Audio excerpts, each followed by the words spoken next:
Pinakwento ko lang sa kanila kung ano yung experience ko dito. Kasi kailangan proven muna sa sarili natin bago natin i-share dito ba. Ayan na po. Sobrang absorbent niya, oh. Wala pong tagas. Walang tubig. Na-absorb niya na. Parehas lang sa level. Pero po ito, hindi na naka-absorb.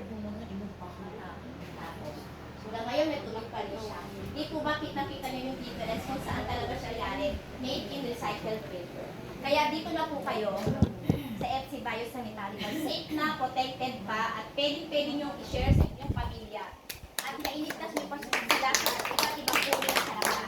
Yun lang po. Salamat. Sana po nakatulong sa inyo. Itutan ko lang po, no? Yung daily na panggamit po natin, lalo na tayo ay may edad. Ito po, pag masakit ang ulo nyo, pwede po talagang ginawa ko kanina, pwede nyo po siyang ilagay dito, hanggang sa mabawasan lang yung sakit ng ulo ninyo.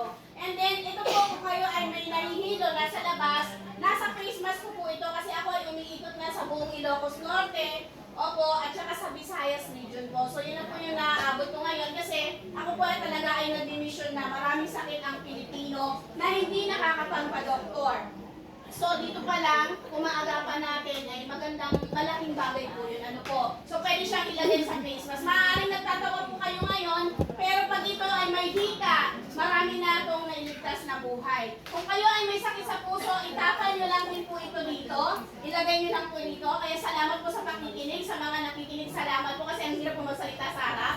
And then, kapag po kayo ay masakit dito, kung kayo marami nararamdaman, yung kagaya ng sinasabi ko kanina, yung mga arthritis, rheuma, meron kayo yung mga yan eh. Meron na. Pwede nyo itapal dito sa tuhod yan. Bibisikan nyo lang ng kaunti.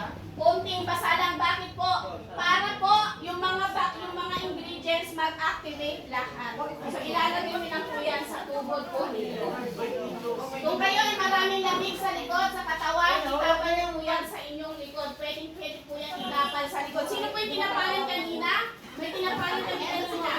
Masaya na mami? Yes po, pwede po.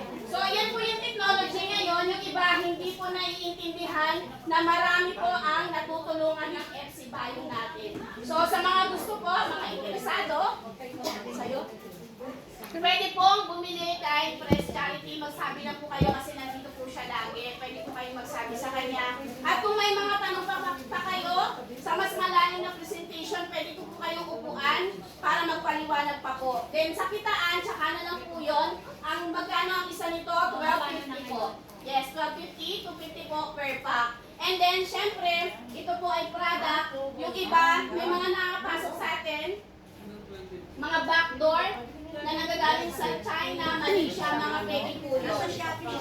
Yes po, yun po ay mga fake. Kasi kami may mga legit distributor, may mga ID po kami. May opisina po tayo, nasa Shaw Boulevard, sa Summit 1 Building, 2nd floor po. So may mga offices tayo nationwide din po. Ano po? Yes ma'am. Isang pack. One pack po. May manifest ka na.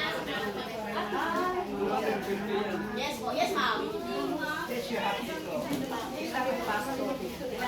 Sige, pwede na po magtanong. Paano siya katagal itapang ito? Mami, unahin ko lang siya. Gano'n siya katapal? Pag internal, kasi sa external 3 hours lang. Bakit 3 hours lang? Kasi po yung mga ingredients niya natutunaw na, sinisipsip na ng ating katawan. Pag sa labas, dito po, hanggang hindi po tunaw yung dito, pwede siyang tumagal ng 7 to 8 hours. Pwede ba yung sa bata? Mga 10 years old? Pwede po. Bagong panganak, pwede na. Kasi yung iba may mga sepsis. Pwede sa bata? Yes, mami. Yes, mami. Sino pa po? May tanong. So, anong reaction na ginagawa sa katawan natin? Kasi ina-apply yan external. Ayun, magandang tanong po. Paano siya makaalis ng toxin sa katawan? Number 1 po, iihi po tayo ng iihi. Yan yung nangyari sa akin. Maya-maya ako ihi ng ihi. Sumasama na yung toxin ng katawan natin sa pamamagitan ng pagdumi at pag-ihi. Opo, yun po siya. Yun ang reaction niya. Opo, may mga reaction po. Yung iba, sobrang nangangati kasi yung po pala ay may bakterya. Pero pag palagi nyo siyang ginagamit, unti-unti po siyang inilalabas yung bakterya sa ating katawan. Yes, sir. So, bagong opera ako, 3 months pa lang. Pwede yan sa akin? Max, kailangan nyo po ito kasi po yung mga intestine natin, internal organs natin, pinoprotektahan po ito. Ayan. Kaya nakinig kayo. Oy, bayaran niyo yan sa akin.